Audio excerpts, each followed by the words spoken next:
Hi everyone, my name is Archana and welcome to learn with us. So आज के video में हम discuss करेंगे इफ़िशिएंसी वर्सेस इफ़ेक्टिवनेस। सो बहुत सारे स्टूडेंट को ये कॉन्सेप्ट में कंफ्यूजन होता है बिकॉज इफ़िशिएंसी एंड इफ़ेक्टिवनेस ये वर्ड्स कहीं ना कहीं तो सिमिलर ही लगते हैं। बट आज के वीडियो को देखने के बाद आपका ये कन्फ्यूजन डेफिनेटली दूर होगा।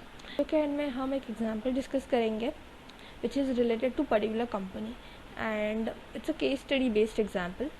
सो डेफिनेटली वो एग्जाम्पल थ्रू आपका कॉन्सेप्ट और भी बेटर वैसे क्लियर होगा। सो वीडियो को एंड तक ज़रूर देखना। सो फर्स्ट हम देख लेते हैं concept of efficiency. Efficiency refers to the ability to produce the maximum output from the given input with the least waste of time, efforts, money, energy and raw material. Efficiency में हमें minimum input से maximum output produce करना है।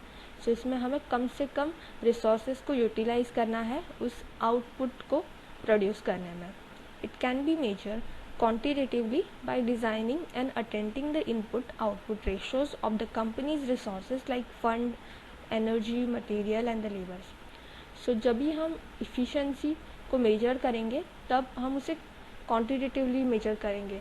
सो जिसमें हम companies में कौन से रिसोर्सेज उस आउटपुट को प्रोड्यूस करने के लिए यूटिलाइज किए हैं इसको मेजर्स करेंगे like fund, energy, labour and the material. For example अगर किसी एम्प्लॉय को मैंने एक टास्क दिया है सो उससे अगर अपनी इफ़िशिएंसी दिखानी है तो उसको मिनिमम यूटिलाइजेशन करना है रिसोर्सेज का एंड उसे मैक्सिमम आउटपुट देना है। So concept of effectiveness is doing the right things. Effectiveness has a long run perspective. So basically effectiveness में चीज़ों को परफेक्टली करना है। ऐसा नहीं कि तुम्हें पर्टिकुलर टास्क दिया है सिर्फ उसे वो कंप्लीट करना है। जैसे इफ़िशिएंसी इज समथिंग लाइक आपको एक पर्टिकुलर टास्क दिया है उसको आपको कंप्लीट करना है using the minimum resources. But यहाँ पे ऐसे नहीं है। जैसे इफेक्टिवनेस में आपको उस चीज़ को परफेक्टली करना है जहाँ पे आपका लॉन्ग रन पर्सपेक्टिव हो, use to achieve the sustainable growth and long term profit. So effectiveness basically जो है वो लॉन्ग टर्म पर्सपेक्टिव के हिसाब से ऑर्गेनाइजेशन प्लान करती है। Effectiveness does not look at input output ratio. यहाँ पे डेफिनेटली आपका इनपुट आउटपुट रेशियो को कंसिडर नहीं किया जाएगा। जैसे आपने कितना इनपुट दिया है, कितना आउटपुट आया, यहाँ पे ये सब चीज़ें मैटर नहीं करती है। सो बेसिकली ऑर्गेनाइजेशन के जो भी एम्प्लॉयज़ हैं उनको लॉन्ग टर्म पर्सपेक्टिव से सोचना पड़ेगा while performing there task. So difference देख लेते हैं हम। सो फर्स्ट हम देखते हैं इफ़िशिएंसी का। Efficiency is about performing a task in a best possible manner. So efficiency basically focus करता है performing a task. Particular task दिया है आपको उसे कंप्लीट करना है इन बेस्ट पॉसिबल मैनर्स, कम से कम यूटिलाइजेशन ऑफ रिसोर्सेज के साथ। Effectiveness is about accomplishing a task और producing a desired result. But effectiveness में आपको जो टास्क दिया है उसको आपको बेस्ट रिजल्ट के साथ परफॉर्म करना है। Efficiency is to do the things perfectly. यहाँ पे इफिशियंसी में आपको थिंग्स परफेक्टली करना है but effectiveness is to do the perfect thing. But यहाँ पे आपको परफेक्ट थिंग्स करनी है। Efficiency is the process of strategy implementation. So basically efficiency जो प्रोसेस है जहाँ पे हम स्ट्रैटेजी इम्प्लीमेंट करते हैं ऑर्गेनाइजेशन के लिए। Effectiveness is the process of strategy formulation. But effectiveness में हम स्ट्रैटेजी फॉर्मुलेट करते हैं। Efficiency focus on the completing task using the minimum time, efforts and resources. So efficiency में हम focus करते हैं completing the particular task with minimum resources. Whereas हम effectiveness में focus करते हैं producing the result end result के लिए। So जैसा कि मैंने कहा था कि हम end में एक example discuss करेंगे। So एग्जाम्पल जो है वो कोलगेट कंपनी का है। कोलगेट को अपनी मार्केट पोजीशन सस्टेन करने के लिए बहुत ज़्यादा डिफ़िकल्टीज़ हो रही थी। कंपनी जो है वो बहुत चैलेंजेस फेस कर रहे थे। बट उसी टाइम पे दूसरे ब्रांड्स भी थे जो मार्केट में ऑलरेडी एंटर कर चुके थे। तो ऑर्गेनाइजेशन के लिए बहुत डिफ़िकल्ट था कि उनका सेल्स इंक्रीज़ करना एंड उनकी मार्केट पोजीशन को सस्टेन करना। तभी ऑर्गेनाइजेशन ने क्या किया और मैनेजमेंट की एक मीटिंग कंडक्ट की। मीटिंग में उन्होंने डिस्कस किया कि हम कैसे अपनी मार्केट पोजीशन को सस्टेन करें एंड अपना सेल्स इंक्रीज़ करें।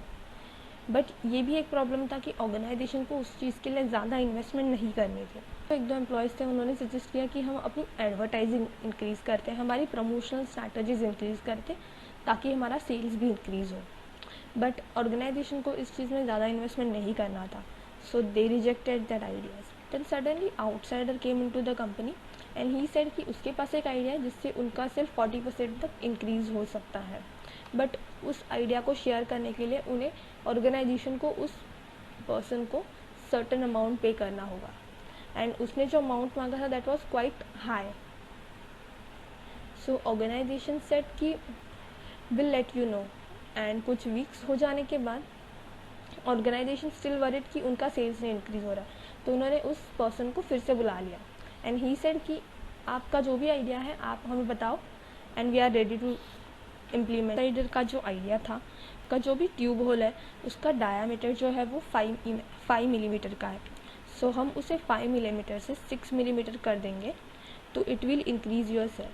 सो एम्प्लॉयज़ सेट कैसे इंक्रीज़ होगा, लोग पहले जितना कंज्यूम करते थे उतना ही अभी कंज्यूम करेंगे.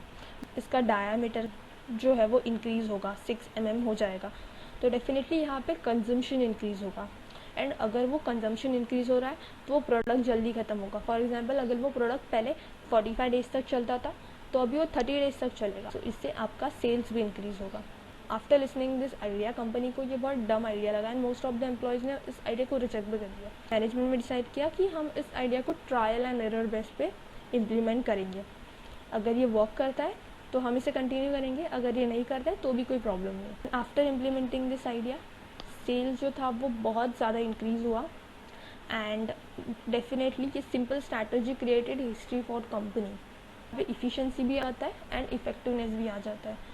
इफ़िशेंसी कैसे कि हम रिसोर्सेज को यूटिलाइज करके मैक्सिमम आउटपुट प्रोड्यूस किया है एंड ये कंपनी के ऑब्जेक्टिव से रिलेटेड है.